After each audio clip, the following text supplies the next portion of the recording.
परमेश्वर के धन्य नाम की महिमा हो। प्रभात मनन के सत्र 2736 में आप सभी का बड़े प्रेम के साथ स्वागत करता हूँ। आइए आज के मनन के लिए हम पढ़ते हैं प्रकाशित वाक्य अध्याय 2 पद 9। मैं तेरे क्लेश और दरिद्रता को जानता हूँ, परंतु तू धनी है। और जो लोग अपने आप को यहूदी कहते हैं और है नहीं, पर शैतान की सभा है, उनकी निंदा को भी जानता। पहली शताब्दी से लेकर चौथी शताब्दी तक कलीसिया जिस भयानक सताओं से गुजर रही थी, शब्दों से वर्णन करना कठिन है। स्मुरना की कलीसिया निम्न पीड़ित कलीसिया का प्रतिनिधित्व करती। जैसे मैंने कल कहा था, रोमी प्रशासन के साथ साथ यहूदी धर्म भी मसीह विश्वासियों को सताने में साथ दिया था। परमेश्वर के द्वारा चुना गया एक वंश होकर भी मसीह का इनकार करते हुए सच्चे मसीहियों को सताने के लिए जब यहूदी धर्म अपने आप को रोम के हवाले कर दिया, तो प्रभु उनके बारे में ये कह रहा है कि वे यहूदी नहीं है बल्कि शैतान की सभा है। अर्थात यद्यपि शारीरिक रूप में वे यहूदी वंशज क्यों न हो, परंतु अपने कर्मों के द्वारा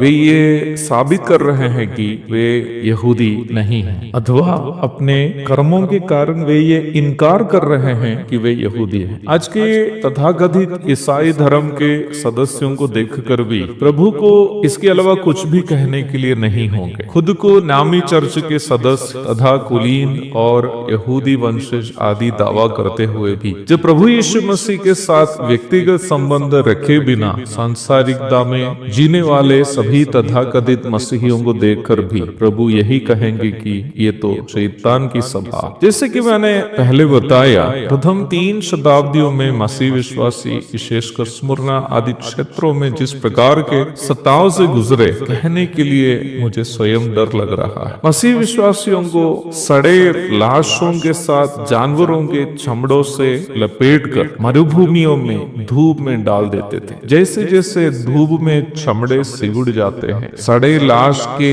दुर्गंध निकलने वाली उस परिस्थिति में लाशों के साथ विश्वासी के जीवित शरीर भी एक दूसरे के साथ सट जाते थे। इस प्रकार कई दिन तक धूप में रहकर एक एक हड्डी टूटकर प्यास और भूख से तड़प तड़प कर विश्वासी यह संसार के जीवन को छोड़कर प्रभु के पास पहुंच जाते। रोम के कोलोसियम नामक इंडोर स्टेडियम में, जिसका अवशेष आज भी है, विश्वासियों के शरीरों पर कपड़े लपेटकर उन्हें खंभों पर लटकाए जाते थे और उन पर तेल डालकर मशालों की तरह जलाते थे। और विश्वासी लोग स्टेडियम के चारों तरफ खंभों पर मशालों की तरह चलते समय उस रोशनी में रोम के सीसर और अन्य पदाधिकारीगण खेल कूद का आनंद लेते थे। माता पिता के आंखों के सामने बच्चों को और बच्चों के आंखों के सामने माता पिता को भूखे प्यासे जंगली जानवरों के सामने डाल देते। तड़प तड़प कर मरने वाले विश्वासियों के रोने चिल्लाने की आवाज को रोमी एवं अविश्वासी यहूदी अपना मनोरंजन का माध्यम समझते। पहली शताब्दी के विश्वासियों के इस अवर्णनीय कष्टों को इब्रानी के लेखक संक्षेप में इस प्रकार लिखता: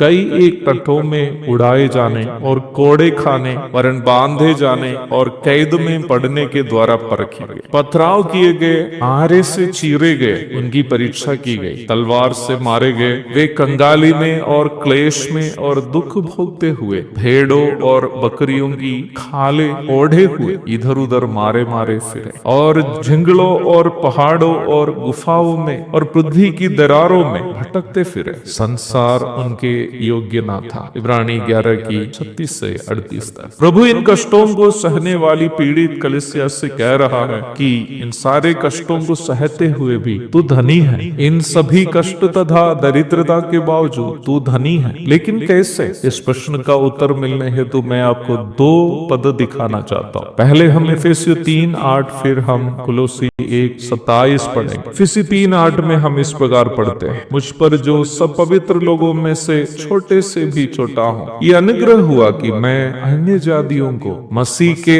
अगम्य धन का सुसमाचार सुनाऊं। अर्थात विश्वासियों को धनी बनाने वाला वो सुसमाचार पौलुस कह रहा है अनुग्रह मिला है उसको कि वो बताए। वो अनुग्रह क्या था जो हर विश्वासी को धनी बनाता है? कुलोसी 1:27 में हम इस प्रकार पढ़ते हैं: जिन पर परमेश्वर ने प्रकट करना चाहा कि उन्हें ज्ञात हो कि अन्य जातियों में उस भेद की महिमा का मूल्य क्या है, और वह यह है कि मसीह जो महिमा की आशा है तुम में रहता है, और वह यह है कि मसीह जो महिमा की आशा है तुम में रहता है। हाँ प्यारो, स्मुरना के विश्वासी काफी क्लेश और दरिद्रता में थे, उसके बावजूद वे धनी थे, क्योंकि उन भारी क्लेश और दरिद्रता के बीच में भी वे महिमा की आशा यीशु मसीह का इनकार नहीं किए। आप कैसा विश्वासी है मेरे प्यारो? संसार के सुखों के लिए यीशु मसीह का इनकार करने वाले हैं या यीशु मसीह के लिए संसार में दुख भोगने वाले? यदि आप मसीह को पाने के लिए संसार में दुख उठाने वाले हैं तो आपसे बड़ा कोई धनी नहीं है, क्योंकि आपने उस महिमा का धन जो चिरस्थायी है प्राप्त कर लिया है। एक और शुभ दिन की धन्य कामनाओं के साथ आज का मनन में यहाँ समाप्त करता हूँ। प्रभु आप सबको आशीष दे। आमीन।